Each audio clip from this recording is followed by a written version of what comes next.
সুপ্রিয় বন্ধুরা, আসসালামু আলাইকুম। বন্ধুরা, বাংলাদেশ আবার ভারতে পা চাটা শুরু করে দিয়েছে। বাংলাদেশ আবার ভারতের কাছে মাথা নত করা শুরু করে দিয়েছে। ভারতীয়রা বাংলাদেশিদেরকে আবার মাথা নত করতে বাধ্য করেছে। তবে হ্যাঁ,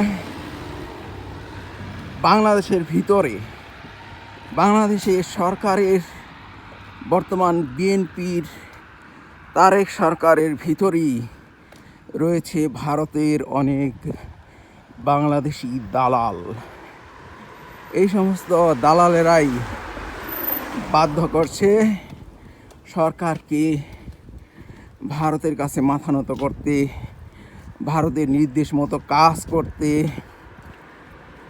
ভারতের নির্দেশ মতো কাজগুলির মধ্যে অন্যতম একটি হলো যে এই যে ইসরায়েল আর যুক্তরাষ্ট্র যে হামলা করলো ইরানের উপরে, এখানে পৃথিবীর অনেক অমুসলিম দেশও ঘৃণা জানাইছে এই হামলার জন্য, কিন্তু বাংলাদেশ কোনো ঘৃণা নিন্দা জানায় নাই। আর সেজন্যই বাংলাদেশের তেলের জাহাজ আটকে দিয়েছে হরমুজ প্রণালীতে।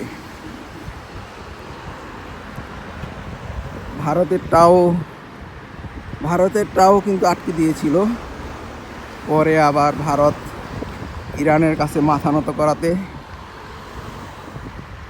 ভারতেরটা আবার ছাড়তে শুরু করেছে, কিন্তু বাংলাদেশেরটা তারা আটকে দিতেছে। এই যে জয়যাত্রা জাহাজ, পানির জাহাজ, এই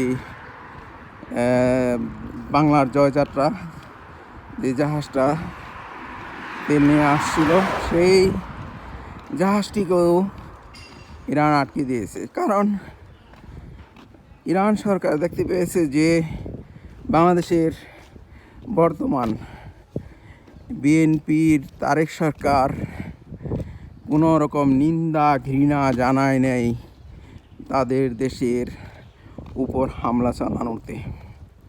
আর সেজন্যই তারা বাংলাদেশের তেলের জাহাজ আটকে দিয়েছে। এখন বাংলাদেশের জনগণ আরও বিপদে পড়ে গিয়েছে।